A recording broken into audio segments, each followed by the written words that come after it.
All right, we were recently creating a flow that acts as a marketing journey. And one of the things we wanted to do was grab the weather based on a recipient's city. So we wanted to customize the email we were sending so that if they lived in Des Moines, we would have the Des Moines weather. And to do that, we needed an invocable action that gets the weather. So we built one, and it's available as an extension that you can install independent of all this marketing stuff. All right, so let's take a look at this action that retrieves the weather. And there are 5 things that you can pass it.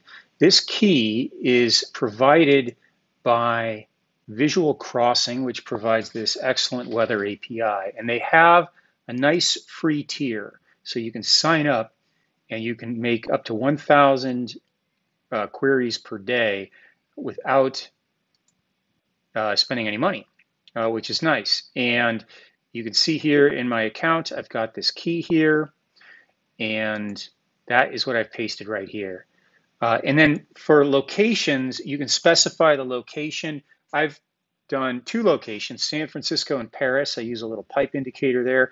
You can get more specific. You can use latitude, longitude. The documentation provides some guidance as to all the ways you can specify location. Aggregate hours allows you to choose between an hourly forecast and a daily forecast. You can specify JSON or CSV output, and it defaults to JSON. And you can specify US versus metric. All right, let's take a look at what this gets us. I've got a very simple test flow here. I'm going to pass in San Francisco. I'm going to set the unit group to metric. Set aggregate hours to 24, represents a daily forecast. And I'm just going to take some of the values here and I'm going to put them into a screen.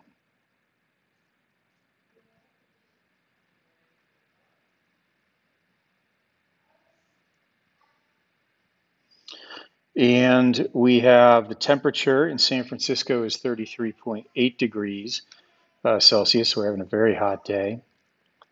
And I have a lot of other values here too. I've got the longitude and latitude. I've got wind speed and wind direction, visibility, temperature, sunset and sunrise. I've got barometric pressure, the phase of the moon, the dew point, and the humidity reference. And this is coming from single location report. We'll get back to that. And then we also have something called a full location report. So you can pass multiple location values in and separate them with a pipe character. And that's what I've done here. You generally should recommend, you probably want to use this with just a single location. And the outputs, if we go back to here and we want to put something new, so we can see the outputs. The outputs from the get weather action are these 4 things. You've got single location report. You've got a couple other reports.